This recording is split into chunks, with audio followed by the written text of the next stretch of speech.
Hello again, friends, and welcome back to my channel. My name's Amy, and I'm glad you decided to join me. Look, Jane's in the background. For this fun November book chat video. I hope you all are having a wonderful November. I hope you are getting excited for Thanksgiving and all the delicious foods and family and football and all your Thanksgiving's traditions. I know I'm getting excited for Thanksgiving because we are celebrating, not only are we celebrating Thanksgiving with my family, we are going to be celebrating my birthday. Woo woo! Shout out 39th birthday. Woo woo! So I'm looking forward to that. But you are not here to hear about my birthday or Thanksgiving. Today we are going to be talking about one of my favorite things to read about, and that is fairy tale retellings and just fairy tales in general. I love reading them, rereading them, reading Grimm's fairy tales. I have always been a big fairy tale book person.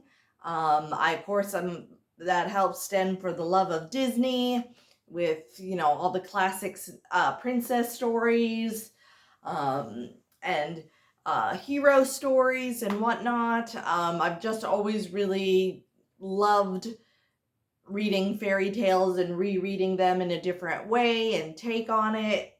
I think it's such a wide range of storytelling, and I love seeing authors do different things to twisting the classic tales that we all know and love and kind of giving them their own flavor and style.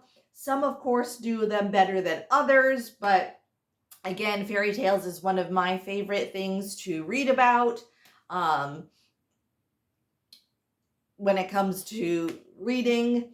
So let's just jump right into this. I tried to get a mix of variety on fairy tales, and I realized a lot of them are Beauty and the Beast related fairy tales. So I did my best.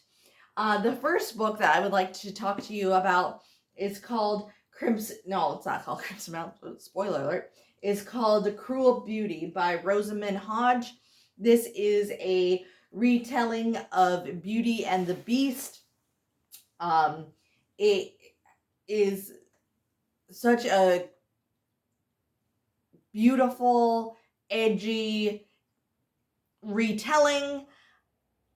I absolutely love this. I don't think this book gets enough love. The author just really captures sort of the essence of Beauty and the Beast and makes it her own. So like the stuff that, if you will, we all know and love from the story Beauty and the Beast, she kind of, if the classic stuff was on a chalkboard that we all know and love of Beauty and the Beast, and you erased it, but it left kind of a foggy residue on the board, that's kind of what Cruel Beauty is. It's more edgy, and the action and the drama is more intense. Really, really good character development. It's not your typical straightforward, if you will, villain and hero. The characters are very well fleshed out. The author does a great job of creating a wonderful, lush, mysterious world, and it is just a joy to read. It's a very fast read. I think I probably only read this in a week, maybe a week and a half, but it's a very fast read, very enjoyable. If you like different takes on Beauty and the Beast or Beauty and the Beast retellings, I would definitely suggest Cruel Beauty. Also look at that beautiful cover art. It is just, it's a hidden gem, in my opinion, of fairy tale retellings. It's got unique plot twists and things that you aren't expecting. and I just absolutely love this book. So if you're interested in reading a good uh, retelling of Beauty and the Beast, uh, I would definitely give Cruel and Beauty a try. You will not be disappointed. The next retelling that I would like to talk to you about is called Crimson Bound, also by Rosamund Hodge. This, however, if you could not tell by the cover, is a Little Red Riding Hood inspired story. So it's loosely based on it. And oh my goodness, this is such an awesome book. Again, I feel that this story and this book and author doesn't get enough love. If you like characters that have a strong will but are still flawed and can learn from their mistakes, and if you like, I'm trying to describe it, action adventure kind of, it has it to me, it has a flair of the Three Musketeers, but it's not the Musketeers in any way, but to me it kind of has that flair of the Three Musketeers, if that makes sense. The character is awesome. I love how she creates the Little Red Riding character. The heroine of the story is, I just love her. Just she has so many layers and is complicated, and the plot line is really well thought out. The author gives you lots of good twists and turns, and it is just a fun ride. But definitely a page turner. I couldn't put this down. Again, this book can be read in, I don't know, a couple of weeks or a week and a half. That's what probably the time I read it. I haven't read this in a while. But it definitely gives you the Little Red Riding Hood vibes of sort of kind of always when they're in situations where there's like sort of fog, and it kind of has an eerie tone to it. You can almost feel yourself wanting to like look behind your back to make sure nobody's following you, or like hearing sounds that you're not really sure where they came from. But I absolutely love this book. It was such a fun book to read. If you like any sort of fairy tale retellings or grim fairy tale retellings, that sort of thing, I would definitely give Crimson Bound a try. Again, I really think you will love it. This author does an awesome job at creating such unique characters also that I haven't read a lot about, that I haven't, and I love the fresh take on her Little Red Riding Hood inspired tale. It is a great, fun roller coaster ride. The next book I would like to share with you is not really a fairy tale esque like story, but it has to do sort of with fairy tales. And if you have no clue what that is the awesome book called The Wrath and the Dawn by Renee Adedhi. This is again a retelling inspired story of Arabian Nights. And if you have never read the Arabian Nights or anything like that, I would highly suggest it. And even if you haven't, even if you didn't like Arabian Nights, any version of it, I would definitely give this a try. It is like I said, the Arabian Nights inspired story. The main character, Scheherazade, the stakes are higher. She is put in a situation where it's a new twist, and I don't really want to say what that twist is, but she is put in a position where she is not happy at all about the situation, and she is trying to figure out, how do I get out of this and protect my family? and her husband is very well done and written. He is complex and complicated and not one-dimensional, and the chemistry between these two is it's some good stuff. Again, I don't really want to get too deep into details about the interaction between these two, but the plot line is delicious. I absolutely love it. It so gives you the feels, at least for me when I read this, of Aladdin, the Disney version of Aladdin, the musical and the cartoon, and any version of it. And it also gives you the feels, at least for me, of the Hallmark version of Arabian Nights, the movie or the miniseries that they came out with.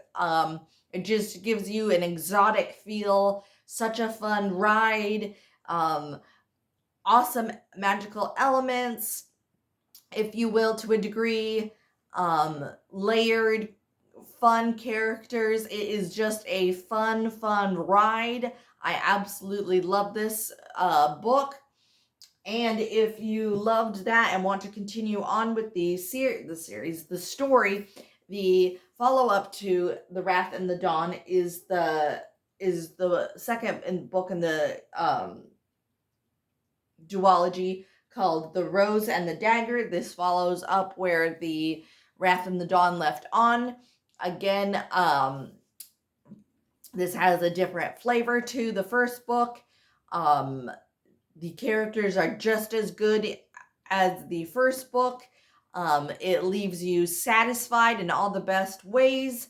It's a page turner. The settings that the author created for these characters are just gorgeous, and you just get sucked into not only the story, but the beautiful setting, and I just get lost in this awesome world that she has created. So if you want to continue on with The Wrath and the Dawn, I would definitely check out The Rose and the Dagger.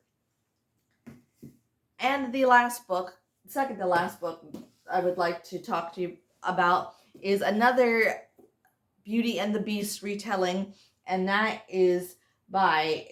book is called Dragon Rose, The Tales of the Latter Kingdoms by Christine Pope. Look at that beautiful cover, by the way. Oh, just gorgeous. Oh my goodness. This is an awesome, unique Beauty and the Beast retelling because, as the title suggests, with dragon instead of a, if you will, Disney classic Beauty Beast, the beast is a dragon. Oh my goodness, I absolutely love that take. If you love dragons and enchantment and very, if you will, classic fairy tales with new twists, this is the book for you. Again, it's a very fast, fun read. The author got me hooked from the first chapter and had me satisfied to the very satisfying plot line. I didn't want this book to end. I loved this book and I love this author. She does a great job. I've only read 2 of her books. I think she has, I want to say, maybe 4 books in her series of the Latter Kingdom. I could be wrong, but I have another book by her and another fairy tale retelling, and I can't remember what that retelling was. I want to say it's Cinderella, but I could be wrong. But it is a awesome retelling. I absolutely love this. The characters are likable. You just, like I said, get swept off in the adventure, and I am lost for words, but I absolutely love this book. It was such a fun adventure. Definitely has all the things you want for a fairy tale retelling story. So if you love dragons and Disney, Beauty and the Beast, or any Beauty and the Beast, I really think you should check out the Dragon Rose Tales of the Latter Kingdoms by Christine Pope. I think you guys will like it as much as I did. And if you are new to my channel or haven't been watching very long, I've also written a book, and that book is called Legends, Orbs of the Elements. This is a fantasy adventure story. And if you would like to check this out, you can buy it on Amazon.com, BarnesandNoble.com, Apple iBooks, and lots of other places books are sold. That would mean so much to me. Yeah, I worked really, really hard on it. I am currently working on a sequel to this story. It will follow up where this one left off. And I cannot wait to share that with everybody. If you are also interested in wanting to find out more about the book that I wrote, Legends, Orbs of the Elements, I have a Facebook page where I try to write a Monday through Friday, a article about different aspects of my book, meaning one article was about how I created the names of the main characters, Leon and Castilium. Another article is about the baddies of my book. Another is about how I created the world of the legends. So if you're interested, please go check that out. There's lots of fun stuff. Show me some love. I am also on Instagram at Idaho Disney Book Dragon. I am also on TikTok, same handle name, Idaho Disney Book Dragon. I just love sharing my love of books with you all, and Beauty and the Beast is one of my favorite ones. I know I'm going off topic again, but and I just really wanted to share that with you. If you like this video, please give it a big like, subscribe. Down in the comments down below, tell me what your favorite fairy tale retelling is, or tell me one of your favorite fairy tale books is down in the comments. Or if you can't pick a favorite, like myself, I can't pick a favorite sometimes. From the books that I showed, which one, tell me down in the comments which one you would like to read. I'd really love to know. So that's all the video for today. I cannot wait to see you next month for a December video. I've got a good one for you guys. I also will be doing a fun birthday themed video for you guys. So be looking forward to that. I will also be doing a Thanksgiving Day thank you video. And I will be doing another Thanksgiving Day themed video for you soon. So definitely be watching for that. Yeah, I'm lost for words. I'm trying to remember everything I wanted to say. Sorry, guys. And I will see you guys soon in my next video. Bye-bye for now, everybody.